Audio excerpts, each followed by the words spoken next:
स्थानीय मोनाबाई कन्याशाला में दीनबाई शिक्षण संस्था के अंतर्गत 42वें राज्य स्तरीय मराठी कृति सत्र का आयोजन किया जा रहा है। इस आयोजन का क्या उद्देश्य है और इसकी क्या विशेषता है, इस बारे में मोनाबाई कन्याशाला की प्रिंसिपल अनीता नगराय ने आयोजित पत्रकार वार्ता में जानकारी दी है। आइए सुनते हैं।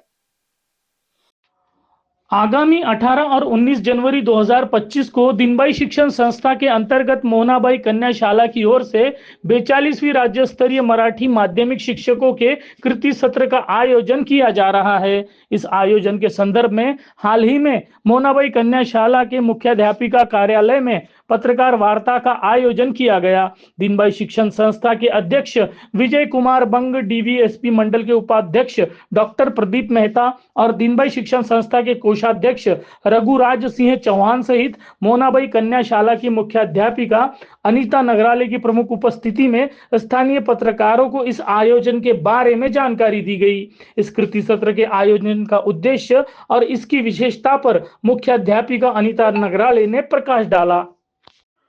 गौरतलब है कि हाल ही में मराठी भाषा को अभिजात भाषा का दर्जा प्राप्त हुआ है। इस मौके पर दिग्रस शहर में आयोजित होने जा रहे राज्य स्तरीय मराठी कृति सत्र का महत्व और भी बढ़ जाता है। इस आयोजन का मकसद माध्यमिक मराठी शिक्षकों के उद्बोधन के साथ ही विद्यार्थियों में मराठी भाषा ज्ञान की वृद्धि करना है। इस 2 दिवसीय कार्यक्रम में राज्य के माध्यमिक शिक्षकों, जाने माने साहित्यिक, लेखक, कवि आदि प्रमुख रूप से उपस्थित रहेंगे, जिसके चलते दिग्रस शहर तथा परिसर के रसिकों से इस आयोजन में उपस्थित रहकर लाभ उठाने का आवाहन आयोजकों द्वारा किया जा रहा है।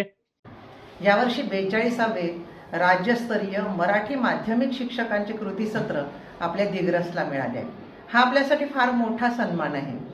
विदर्भातल्या एका छोट्याशा गावामध्ये राज्यस्तरीय कृती सत्र होणार म्हटलं तर आपण सर्वजण खरंच या सुवर्ण क्षणाचा आनंद घेणार आहोत। दिनांक 18 आणि 19 जानेवारी 2025 ला हे कृती सत्र ठरले आहे।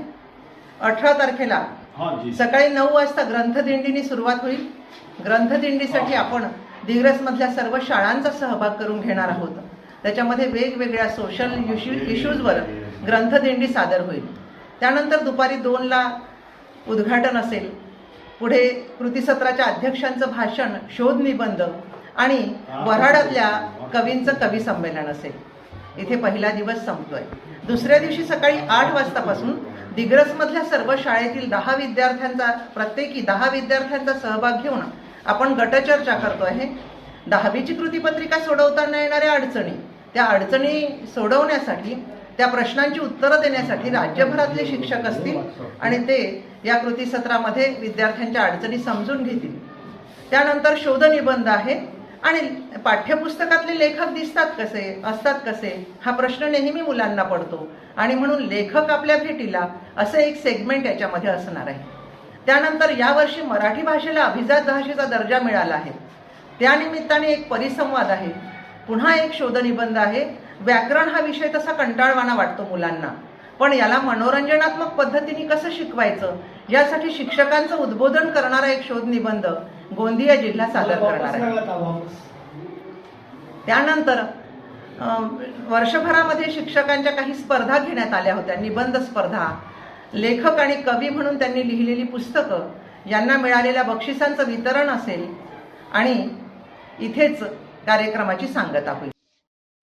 NBCN न्यूज के लिए दिग्रस से जुबैर खान की रिपोर्ट।